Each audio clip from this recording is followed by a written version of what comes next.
Samsung's GalaxyRing has a concave design and is made from titanium, weighing 3 g or less depending on the size chosen, which helps the device feel slimmer and makes it very comfortable to wear.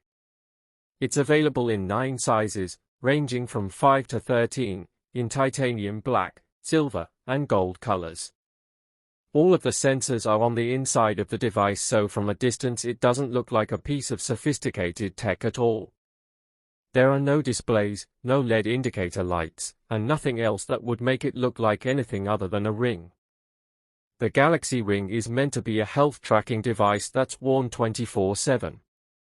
It provides accurate tracking of various metrics, such as sleep, heart rate, menstrual cycle, and more. It can also provide a heart rate alert when the user has very elevated or very low heart rates and show live beats per minute as well. Other metrics that it can track include workouts and steps.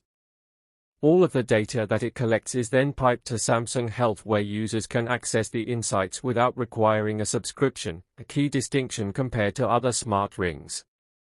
Samsung Health uses AI to sort through the data